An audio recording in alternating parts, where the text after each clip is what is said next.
सूरत की कटोदरा पुलिस ने भारी मात्रा में एमडी ड्रग्स के साथ 3 आरोपी गिरफ्तार, तस्कर भी पकड़ा गया।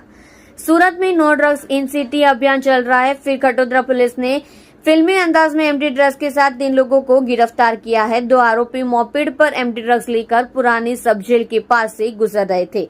इसी बीच डीसीबी जोन 4 पुलिस टीम ने सूचना के आधार पर दोनों आरोपियों को गिरफ्तार कर लिया। पुलिस ने आरोपी के पास से 1.43 ग्राम एफेड्रोन ड्रग्स की भी पकड़ा गया है। तब खुलासा हुआ कि आरोपियों ने संग्रामपुरा के मोहम्मद चांद से ड्रग्स खरीदी थी, तो कटोदरा पुलिस ने ड्रग्स डीलर मोहम्मद चांद को भी 3 ग्राम एमडी ड्रग्स के साथ पकड़ा। पुलिस ने आरोपियों के पास से 1.50 लाख रुपए की नशीली ड्रग्स जब्त की है और 3 आरोपियों को गिरफ्तार कर कार्यवाही शुरू कर दी है। आरोपियों को भागने से पहले ही पकड़ लिया गया। पुलिस ने बताया कि एक तस्कर को पकड़ा गया है। जांच में 2 पकड़े गए, जिसमें आरोपियों से नशीला पदार्थ लेकर आया था, उसे गिरफ्तार भी कर लिया गया है। इनके पास से मोबाइल समेत 2.43 लाख का कीमती सामान बरामद हुआ है। आरोपियों में मोहम्मद चांद नशे की हालत में है। इसकी जांच की जाएगी कि वे ड्रग्स कहां से ला रहे हैं। पुलिस को देखकर आरोपी भागने की फिराक में थे, लेकिन चारों तरफ पुलिसकर्मी होने के कारण आरोपी पकड़े गए। सूरत शहर में no drugs in Surat city campaigning चाली रही है।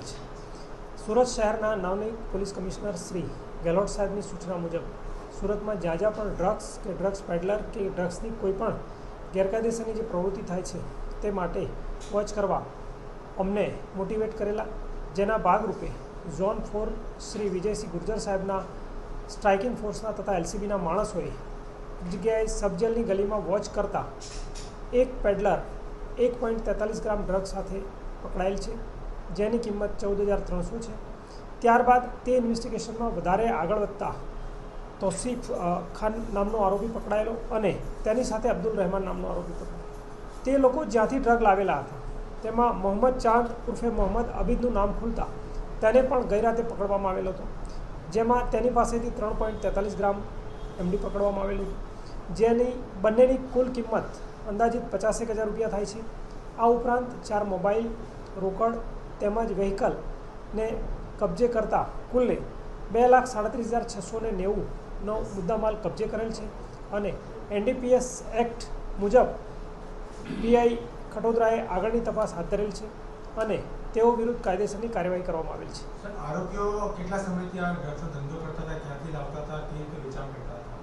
જી, હાલના તબક્કે મૂળ આરોપી જે પકડાયેલો હતો તૌસીફ ખાન, એણે મોહમ્મદ ચાંદનું નામ લીધેલ, જેના કારણે મોહમ્મદ ચાંદની ધરપકડ કરવામાં આવેલ છે।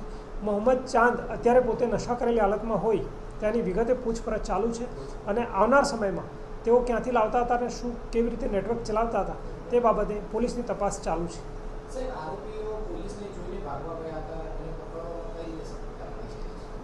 જી, કોઈપણ ગુનાહિત કૃત્ય કરનાર વ્યક્તિ હંમેશા પોલીસની હાજરીથી ગભરાયેલો જ રહેતો હોય છે, જે મુજબ જ્યારે પોલીસની હાજરી તેમને દેખાઈ ત્યારે તેઓએ નાસવાનો પ્રયત્ન કરેલ, પરંતુ પોલીસની સતર્કતા અને ચારે બાજુ ગોઠવેલા વોચના કારણે આરોપીને પકડવામાં પોલીસ સફળ રહેલ છે।